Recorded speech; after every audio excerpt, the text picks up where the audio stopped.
Faustino Catalina. Iglesia Noticia. COPE. Estar informado. Saludos amigos, muy buenos días en este domingo 27 de mayo de 2018, el domingo de la Santísima Trinidad y el momento de comenzar el tiempo para la actualidad religiosa que les ofrecemos cada 7 días aquí en la cadena COPE, como siempre hasta las 9 de la mañana en que llegará la Santa Misa desde Toledo. Un programa que llega hoy hasta ustedes gracias a Chechu Hernández en el control de sonido y a Nacho de Gamón en la producción y con los siguientes titulares. El cardenal Ricardo Blázquez, presidente de la Conferencia Episcopal, ha manifestado su tristeza por la fractura social en Cataluña y se muestra esperanzado ante el próximo sínodo de los obispos sobre los jóvenes. Ante las iniciativas para legislar la eutanasia y el suicidio asistido, los obispos recuerdan que es un mal moral y un atentado a la dignidad de la persona mientras falta un mayor desarrollo de los cuidados paliativos. La Iglesia celebra hoy la jornada Pro Orantibus en recuerdo y agradecimiento a quienes están consagrados en los monasterios de clausura. Cáritas denuncia que la recuperación económica no llega a todas las familias, la desigualdad se está enquistando y el mercado laboral no garantiza unas condiciones de vida dignas. La diócesis de Sigüenza-Guadalajara celebrará un sínodo diocesano y un año jubilar en el 850 aniversario de la Catedral de Sigüenza. Y recordaremos el anuncio del Papa de un consistorio para la creación de 14 nuevos cardenales, entre ellos los españoles Luis Ladaria y Aquilino Bocos. Iglesia Noticia. COPE. Estar informado. Comenzamos el programa de hoy con las declaraciones del presidente de la Conferencia Episcopal Española, el cardenal Ricardo Blázquez, que estuvo el jueves en el programa La Linterna de Juan Pablo Colmenarejo, en el que habló de algunos temas de la actualidad como la situación en Cataluña. A mí me parece que el que autoridades, por otra parte, que tienen una responsabilidad pública, hayan declarado unilateralmente la independencia, a mí, desde el punto de vista como ciudadano, me parece terrible. Me entristece profundamente. Es fruto y es al mismo tiempo causa de una división dentro de la misma sociedad. Estamos viendo diariamente signos de ruptura en la sociedad. Sobre los abusos del clero en Chile, dijo que los obispos chilenos han hecho bien presentando su renuncia al Papa para que Francisco pueda ejercer el discernimiento y actuar con libertad. Un mensaje de petición de perdón, sin ninguna reserva, porque el abuso por parte de unos sacerdotes, de jóvenes, es especialmente dañino. En primer lugar, porque es abuso de unos muchachos, de unos niños, y también porque la Iglesia tiene un mensaje moral. Se puede comprender que haya menos culpabilidad, o por lo menos la sociedad lo exija menos, cuando no se anuncian los valores morales como el centro de nuestro mensaje. Pero cuando lo estamos contradiciendo de una manera flagrante lo que decimos con los hechos, no puede ser sostenido. También se refirió el presidente de la Conferencia Episcopal a las irregularidades en la oferta de la asignatura de religión en algunas comunidades autónomas. Cuando los tribunales han intervenido a favor de lo que se denunciaba por parte de los obispos. Por ejemplo, últimamente en Extremadura. Pero siempre que ha habido una denuncia y ha sido tratado judicialmente, la respuesta ha sido favorable a los denunciantes, que eran en este caso los obispos, como defensores del derecho de los padres a que sus hijos reciban la educación según sus convicciones. Preocupación del cardenal Blázquez por el alejamiento de los jóvenes de la Iglesia con el sínodo de obispos en el horizonte. Porque a mí me sorprende cómo jóvenes que no han tenido una experiencia negativa en relación con la Iglesia, por los motivos que sea, están marcando un distanciamiento. Después, cuando nos acercamos y tenemos las oportunidades de encontrarnos, esa reserva no existe. Precisamente para buscar las raíces de este distanciamiento, celebraremos en el mes de octubre, si Dios quiere, la Asamblea del Sínodo de los Obispos sobre jóvenes, fe y discernimiento vocacional. ¿Qué nos pasa? ¿Qué valores vamos transmitiendo? ¿Qué valores recibimos? ¿Cuáles son los centros de interés? Tenemos que ver cuáles son los factores culturales y sociales que influyen. Los jóvenes también buscan, como todos buscamos y hemos buscado, valores que sostengan la vida. Y por último, un recuerdo y comentario sobre la tramitación legislativa en el Parlamento para despenalizar la eutanasia bajo el eufemismo de una muerte digna. A mí esta expresión me parece un eufemismo. Es decir, es un encubrimiento literario. Llamar muerte digna a la eutanasia, eso significa que no nos atrevemos a nombrar las cosas por su nombre, porque de alguna forma rehuimos la mirada a lo que realmente allí acontece. Y la muerte provocada a un anciano, a un enfermo, a otra persona, quien sea, eso es disponer de la vida de otra persona de la cual nosotros no tenemos en absoluto competencia. Pues precisamente la Subcomisión Episcopal para la Familia y la Defensa de la Vida ha publicado una nota ante las iniciativas legislativas sobre la eutanasia y el suicidio asistido. En ella recuerdan que es un mal moral y un atentado a la dignidad de la persona y que no existe un derecho a disponer de la vida de forma arbitraria. Mario Iceta es obispo de Bilbao y presidente de la Subcomisión Episcopal de Familia y Vida. Las proposiciones legislativas presentadas en el Parlamento parten de una absolutización del principio de autonomía y de la pura subjetividad como los criterios fundamentales de la decisión, ¿no? Cuando en esta decisión médica entran muchos factores para buscar el bien y el cuidado integral del ser humano, ¿no? No es posible entender la eutanasia, aseguran los obispos, como algo que se refiera exclusivamente a la autonomía del individuo, ya que es un asunto que concierne al conjunto de la sociedad. Recuerdan que el Estado tiene la obligación de proteger la vida de los ciudadanos y afirman que la eutanasia y el suicidio asistido son prácticas ajenas a la medicina, que siempre busca curar y aliviar el dolor. El tema de la eutanasia y el suicidio asistido no solo es algo del individuo, sino que también implica la participación de otras personas, ¿no?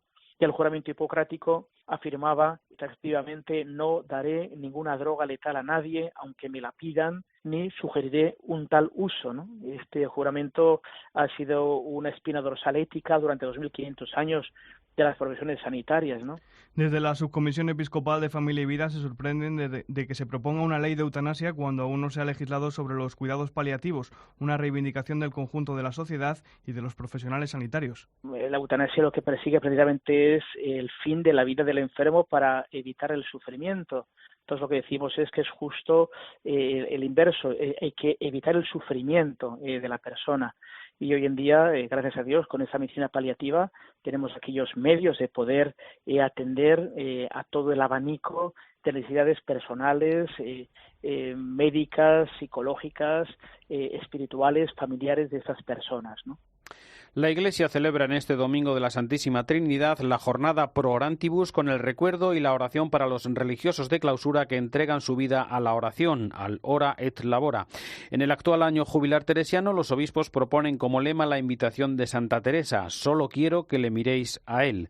Además, manifiestan su agradecimiento y a la vez el apoyo paternal a los innumerables hombres y mujeres que, esparcidos por la geografía española, mantienen vivo el ideal religioso de la vida contemplativa. Lourdes Grosso es la secretaria de la Comisión Episcopal para la Vida Consagrada. El lema de la jornada Pro Orantibus de este año es «Solo quiero que le miréis a él». Es una frase tomada de Santa Teresa que reconoce, por una parte, el año jubilar teresiano que se está celebrando y, por otra parte, lleva al corazón de la vida contemplativa, que es fijarse en Cristo. El mensaje es, sobre todo, proponer a la vida contemplativa y a todo el pueblo de Dios que centremos nuestra vida en lo que es fundamental, que es la contemplación de Cristo y el seguimiento. Esto como presencia de la Santísima Trinidad en nuestra vida, porque la jornada Pro Orantibus se realiza en el domingo de la Santísima Trinidad, porque la vida contemplativa tiene como referencia esa ofrenda de la propia vida en alabanza continua a la Trinidad y en oración de intercesión por la comunidad cristiana y por el mundo entero. En España, según datos de diciembre de 2017, hay 801 monasterios de vida contemplativa, 35 masculinos y 766 femeninos, con 9.195 religiosos y religiosas.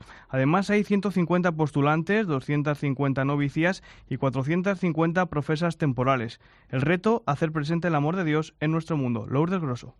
La vida religiosa tiene como reto fundamental el presentar el amor de Dios que está actuando en nuestro mundo en medio de una sociedad que aparentemente le ignora, le desconoce, y por tanto acercar a todos los hombres y mujeres de nuestro tiempo a esta fuente de agua viva, que es la única que va a saciar la sed que tenemos todos los seres humanos.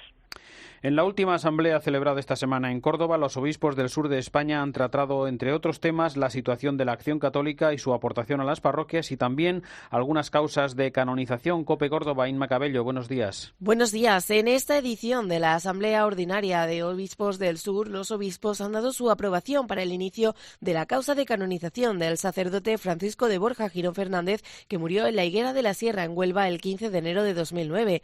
Aunque nació en Sevilla en el año 1900, 1922. Toda su vida pastoral transcurrió en la diócesis de Huelva, donde fue provicario general, vicario episcopal, delegado del clero, profesor de instituto y párroco, entre otros cargos. Quienes lo conocieron lo consideran un sacerdote santo cuya fama de santidad ha seguido creciendo en el tiempo. Por otro lado, el arzobispo de Granada, don Francisco Javier Martínez, ha comunicado que los obispos de la provincia eclesiástica de Granada han aprobado por unanimidad adherirse como parte actora a la causa de beatificación de la reina Isabel la Católica. Asimismo, ha solicitado la adhesión de la misma causa de los obispos de la provincia eclesiástica de Sevilla presentes en la asamblea, que también han accedido a ello. Por otro lado, los obispos han aprobado el proyecto de la exposición Imago Solis en toda Andalucía y la exposición en Cádiz de Traslatio Sedis, que se celebrará en la catedral.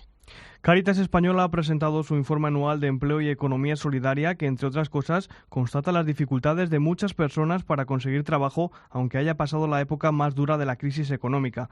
Desde su experiencia, Cáritas denuncia que la recuperación económica no ha llegado a todas las familias y se ha enquistado la desigualdad. No hay empleo, el mercado laboral no asegura condiciones dignas y el 70% de los hogares no nota la mejoría. A través de sus programas de inserción laboral, 15.000 personas han encontrado un trabajo digno durante 2017. El perfil mayoritario de quienes acuden a Cáritas es mujer española, mayor de 45 años y con formación básica. Francisco Lorenzo es director de Acción Social de Cáritas. No estamos apostando, o no es cuestión solamente de generar riqueza, si no nos preguntamos para qué. No es cuestión de generar empleo si no nos preguntamos qué tipo de empleo. No son ni las grandes empresas, ni el dinero, ni siquiera nosotros quienes estamos generando todas estas oportunidades. Es las personas con sus decisiones cotidianas. Y nos hacemos también eco de la campaña La Vida Misma para sensibilizar a la sociedad española sobre la situación de 40.000 personas que viven en la calle, sin hogar, y de las que 13.000 son atendidas por los Hermanos de San Juan de Dios, como nos recuerda Carmen Lavalle. Buenos días. Buenos días. No hay un perfil de la persona sin hogar, señalan desde esta orden religiosa. Atienden a 13.000 de ellas en albergues y pisos de acogida. Por ellos pasó hace 2 años Vicente Ramón, después de 4 en la calle. Me convertí en un cadáver social, un espectro que se dedicaba a vagar por las calles sin saber ni qué hacer ni a dónde ir. Con el apoyo de la Orden San Juan de Dios ha logrado salir adelante, volver a trabajar y recuperar el control de su vida. Ahora promueve la campaña La Vida Misma para sensibilizar y llevarnos a actuar para erradicar el sinhogarismo en España. El Papa Francisco anunció a mediodía del domingo, tras el rezo del Ángelus, la creación de 14 nuevos cardenales. Entre ellos están el limosnero pontificio Konrad Krajewski, el arzobispo de Huancayo, en Perú, Pedro Barreto, el patriarca de Babilonia de los Caldeos, Luis Sacco, los arzobispos de Osaka y Karachi, el sustituto de la Secretaría de Estado, Angelo Becciu, o el vicario general para la diócesis de Roma, Angelo de Donatis. En esa lista de nuevos cardenales que serán creados el próximo 29 de junio hay 2 españoles. El primero es Luis Francisco Ladaria, jesuita, mallorquín y actual prefecto de la Congregación para la Doctrina de la Fe. El segundo es el religioso claretiano Aquilino Bocos, con 80 años recién cumplidos, creador e impulsor del Instituto Teológico de Vida Religiosa y la Semana de Vida Religiosa, también durante 12 años superior general de los claretianos. Nos vamos en primer lugar hasta Cope Mallorca. Cristina Requena. En Mallorca ya se prepara el viaje para acompañar al arzobispo y jesuita mallorquín Luis Francisco Ladaria, que el día 29 de junio será nombrado cardenal por el Papa Francisco. Es el primer cardenal mallorquín desde Antonio Despuig, nombrado en 1803. El obispo de Mallorca encabezará la delegación que acompañará a Ladaria en la ceremonia. Monseñor Sebastián Altabuy destaca su humildad y su sencillez. Es un hombre muy sencillo, pero muy sencillo. Sencillez evangélica que se hace entrañable. Tiene esta facilidad también de acercarse, de congeniar contigo, de hacerte caso, tan sencillo que dices, mira, qué bien que el Papa haya pensado en él. Monseñor Ladaria está considerado como una persona muy próxima al Papa, que le nombró en julio del año pasado prefecto de la Congregación para la Doctrina de la Fe. El religioso claretiano Aquilino Bocos nos contó en la primera rueda de prensa cómo conoció su nombramiento. Como podéis suponer, ya ha dicho don Carlos, como en estos momentos el Papa suele nombrar sin que pregunte, pues a mí tampoco me había preguntado ni nada, me enteré así como podéis enteraros vosotros si escucháis la radio. ¿Qué sentimientos que suelen decir me sobrevinieron? Pues muy sencillo, yo pienso que me quedé sobrecogido, pero con mucha paz, quizá porque viniendo del Papa me da seguridad. Entonces me dice el Papa que tengo que que estar en su ayuda, pues encantado, aquí me tiene a su disposición. También nos habló el padre Aquilino Bocos del Papa Francisco y de su apoyo a la vida religiosa. Desde que fue elegido Papa, no ha ocultado que él era religioso. Ha tenido gestos extraordinarios con los religiosos, como la primera reunión con los superiores generales, así en diálogo abierto. Eso fue fantástico, fue un signo que no se podía esperar en otros pontificados. En segundo lugar, el año mismo de la vida consagrada. Él no oculta de que él es jesuita y ejerce. Y yo creo que es lo bonito de la Iglesia, que cada uno ejerza su ministerio según el don que ha recibido en la Iglesia, porque es un don para el bien común. Es jesuita, sabe lo que va de por medio y sabe lo que los religiosos han tenido de cierta incomprensión, de no aceptación. En torno a este nuevo consistorio y los nuevos cardenales, es el momento en Iglesia Noticia para el comentario desde Roma de nuestro colaborador, Antonio Pelayo. Buenos días. Buenos días. La Iglesia española está de enhorabuena y por partida doble. Como en sus 4 anteriores consistorios, el Papa Francisco ha honrado a nuestros compatriotas con el capelo cardenalicio, y esta vez 2 en vez de 1, Monseñor Ladaria y el claretiano Aquilino Bocos. Con ellos, España cuenta con 15 cardenales y se sitúa como el tercer país del mundo con mayor número de purpurados, después de Italia, naturalmente, y de los Estados Unidos. No es un regalo, sino el reconocimiento a 2 biografías caracterizadas por sus servicios a la Iglesia y por una entrega absoluta a las misiones que han desempeñado. El jesuita mallorquín Luis Ladaria es un gran profesional de la teología que ha dedicado gran parte de su vida a la enseñanza en las universidades de Comillas y la Gregoriana de Roma. Los 3 últimos papas le llamaron a ser uno de sus más directos colaboradores en el ámbito de la Congregación para la Doctrina de la Fe, que ocupa el primer lugar en el organigrama de la Curia Romana. Hace solo un año, el Santo Padre le puso al frente de dicha congregación, sustituyendo al polémico cardenal alemán Gerhard Ludwig Müller. El vallisoletano Aquilino Bocos ha sido una figura clave en la renovación de las congregaciones e institutos de la vida religiosa, no solo a nivel español, sino también internacional. Fue superior general durante 12 años de la congregación fundada por San Antonio María Claret y participó en 3 asambleas del Sínodo de los Obispos. Fue entonces cuando tuvo ocasión de establecer una sólida y fraterna amistad con el actual Papa. Este ha querido ahora recompensarle unos méritos que en su día no le reconocieron algunos exponentes de la Curia Romana. Los 2 nuevos cardenales españoles son religiosos, jesuita Ladaria, claretiano Bocos, y yo veo en esta decisión papal un gesto de justicia hacia un sector eclesial que, a pesar de sus muchas dificultades, sigue siendo fundamental para la vida y el futuro de la Iglesia española. Desde Roma les ha hablado Antonio Pelayo. Gracias, Antonio. Seguimos ahí en Roma y el Vaticano, donde el Papa Francisco inauguró la Asamblea Plenaria de la Conferencia Episcopal Italiana con un discurso en el que habló de 3 de sus grandes preocupaciones: la crisis de vocaciones, la necesidad de agrupar las numerosas diócesis y también el deber de evitar el lujo y de caminar por el sendero de la pobreza y la transparencia. Corresponsal Eva Fernández, buenos días. Buenos días. Fue un discurso entre hermanos, como les recordó el Papa, en el que quiso hacerles partícipes de esas 3 preocupaciones con vistas a trabajar juntos en comunión para intentar poner remedio. Francisco insistió en que la cultura de lo efímero, el culto al dinero y el escándalo que produce el testimonio de los tibios está en la raíz de que muchos jóvenes se alejen de la Iglesia, origen en parte de la crisis de vocaciones.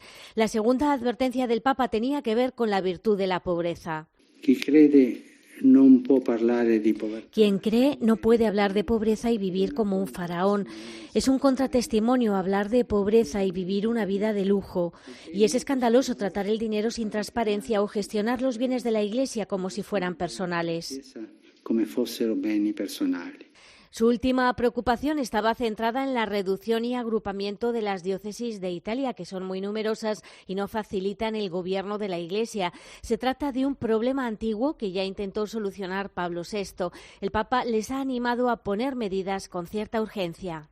El Papa Francisco ha comenzado un nuevo ciclo de catequesis sobre la confirmación en la audiencia general del miércoles, en la que tuvo un especial recuerdo para la situación de la Iglesia en China, que esta semana ha rendido homenaje a la Virgen de Sesán, la más popular en el país asiático. Cuéntanos, Eva. Sí, fue un importante mensaje con especial significado en un momento clave en las negociaciones que la Santa Sede está manteniendo con China. Las oraciones que pidió el Papa por los católicos de ese país coinciden con el aumento de la represión y control de todas las religiones por parte del gobierno chino. Aprovechando esta fiesta mariana, Francisco lanzó esa petición al término de la audiencia. Por ellos pedimos a la Virgen para que puedan vivir la fe con generosidad y serenidad y para que sepamos llevar a cabo gestos concretos de fraternidad, concordia y reconciliación en plena comunión con el sucesor de Pedro.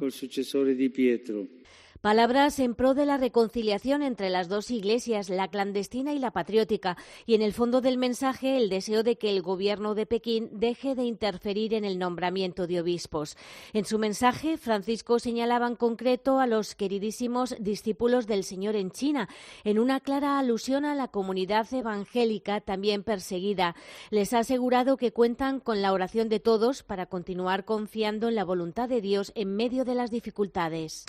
Recordamos que entre los últimos decretos firmados por el Papa a propuesta de la Congregación para las Causas de los Santos figura el que reconoce las virtudes heroicas, entre otros, de Francisca de las Llagas de Jesús, religiosa profesa de la Segunda Orden de San Francisco del Monasterio de la Divina Providencia de Badalona, donde falleció en 1899. Por otra parte, ayer sábado comenzó la Bienal de Venecia de Arquitectura, en la que por primera vez participa el Vaticano. El Papa recibió también a los participantes en el Congreso Estilos de Vida en la Era Digital que ha organizado la Fundación Centésimos Annus. Un año más ha quedado demostrada la relevancia mundial que tienen los congresos que pone en marcha la Fundación Centésimos Annus, siguiendo siempre de cerca las indicaciones del Papa Francisco en torno a distintos temas.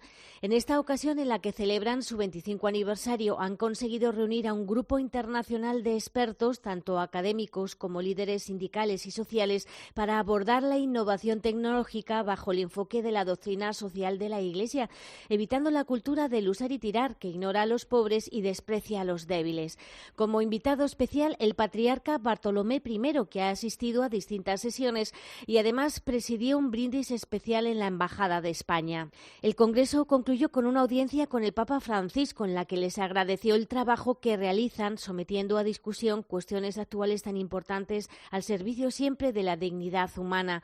Y efectivamente, el Vaticano participa por primera vez en la Bienal de Arquitectura de Venecia, con un extraordinario panel de 10 arquitectos de todos los continentes, encabezado por el británico Norman Foster. Cada arquitecto ha construido una capilla en medio de un bosque de la isla de San Giorgio, situada al otro lado del Gran Canal, y la inauguración ha sido todo un éxito. Gracias, Eva. Les contamos también que 14 sacerdotes de la diócesis chilena de Rancagua han sido suspendidos por su obispo, Alejandro Goic, por estar presuntamente involucrados en diversos delitos de abusos sexuales y conductas impropias. Precisamente esta semana la Santa Sede ha anunciado que el Papa Francisco recibirá en el Vaticano del 1 al 3 de junio a un segundo grupo de víctimas de Fernando Karadima y de sus seguidores. Se trata de 5 sacerdotes que sufrieron abusos de poder, de conciencia y sexuales, y junto a ellos 2 sacerdotes que han asistido a las víctimas en su recorrido jurídico y espiritual y 2 laicos implicados en este sufrimiento. Noticias también hoy en Iglesia Noticia desde la vecina Portugal, donde se está revitalizando el camino jacobeo portugués que lleva por la costa desde Oporto hasta la frontera con Galicia. Nos lo cuenta la corresponsal de COPE, Begoña Íñiguez. Muy buenos días. Peregrinar a Compostela a pie y por la costa en territorio luso es una opción cada vez más utilizada por peregrinos de los 5 continentes, muchos de ellos españoles y latinoamericanos. El camino portugués por la costa se remonta a la Edad Media, tiene una extensión de 150 kilómetros y está dividido en 7 etapas. La cadena COPE ha recorrido sus bellos y frondosos senderos junto a la costa, sus albergues, ermitas y centros de acogida para el peregrino. Diego Zúñiga es un ingeniero colombiano de 33 años al que encontramos a pocos kilómetros de Viana do Castelo. Un tiempo que quería tomarme para mí. También pues soy católico, entonces un poco como un reencuentro. El camino jacobeo luso por la costa comienza en Oporto, atraviesa los municipios de Matosinhos, Maia, Póvoa do Varzim, Vila do Conde, Esposende, Viana do Castelo, Camiña, Vilanova da Cerveira y entra en España por Tui, aunque también se puede cruzar en barco a España por el Miño desde Camiña y Vilanova da Cerveira. Está muy bien señalizado, discurre en su mayoría por el trazado original y se puede sellar la credencial en todas las etapas. Toda Venezuela ha triunfado la democracia. Bueno, Maduro va a enfurecer su represión, que es lo que le queda en Venezuela. Está pasando. Francisco Correa, Pablo Crespo y Luis Bárcenas han sido condenados a 51, 37 y 3. De lunes a viernes de 1 a 3 de la tarde estás en Mediodía Cope con Pilar Cisneros y Antonio Herray. Sí, una enorme explosión cuyo epicentro se encuentra en la parroquia de Paramos, en la localidad de Tui. Estás en Cope. Iglesia Noticia. COPE. Estar informado. En Iglesia Noticia volvemos a la actualidad en España para viajar ahora hasta la diócesis de Sigüenza, Guadalajara, en la que se anuncia la próxima convocatoria de un sínodo diocesano y que celebrará un año jubilar con motivo del 850 aniversario de la Catedral de Sigüenza como edificio de culto. COPE Guadalajara, Mercedes Castellano, buenos días. Buenos días. Las campanas de la Catedral de Sigüenza en Guadalajara repican jubilosas ante el inminente inicio del año jubilar que la Santa Sede ha concedido por primera vez a nuestra diócesis con motivo del 850 aniversario de la consagración del templo. Bajo el lema Domus Dei Porta Coeli, arrancarán el próximo 19 de junio 366 días cuajados de conmemoraciones jubilares que pivotan sobre 4 grandes ejes. Jesús de las Heras es deán de la Catedral de Sigüenza. Un itinerario iter jubilaris, el camino del jubileo. Las actuaciones de carácter cultural, el ejercicio concreto, visible de la caridad, la historia cultural de nuestra catedral a través de la música. Pero además la diócesis de Sigüenza-Guadalajara ha anunciado la celebración de un sínodo diocesano en los próximos cursos, el primero en sus 62 años de historia. Su objetivo es ajustar la acción pastoral a la evangelización del siglo XXI en la realidad sociológica y religiosa de la diócesis. Las distintas fases de este proceso se desarrollarán a lo largo de los próximos 4 años. La Fundación Pablo VI y la Asociación Católica de Propagandistas ha organizado diversos actos de homenaje a su fundador, el periodista y cardenal Ángel Herrera Oria, fundador también del CEU, los diarios El Debate y Ya, la Biblioteca de Autores Cristianos o la Editorial Católica, al cumplirse los 50 años de su fallecimiento, una figura destacada del catolicismo del siglo XX que hay que recuperar. El obispo de Getafe, Ginés García Beltrán, es el presidente de la Fundación Pablo VI. La vida de Herrera Oria es una vida de santidad. Por tanto, creo que sería difícil entender la vida de Ángel Herrera si no entendemos esta clave. Podríamos leer del principio al último sus obras completas y no entenderíamos la persona de Ángel Herrera sino desde esta perspectiva de la santidad. Por tanto, esta celebración de los 50 años de la muerte de Herrera Oria, desde mi punto de vista, tienen que servir en primer lugar para dar gracias a Dios. Tiene que ser un agradecimiento merecido a un hombre grande de la Iglesia y de la España del siglo XX. Creo que la figura de Herrera a los 50 años de su muerte tiene que ser una gran interpelación a los católicos españoles. Pues así terminamos el informativo Iglesia Noticia, el programa 1569 en este domingo 27 de mayo, domingo de la Santísima Trinidad. Gracias por su escucha y su compañía. Llega ya la última hora de la actualidad en España y el mundo y después, como siempre, la Santa Misa. Un saludo de Faustino Catalina. Hasta el próximo domingo.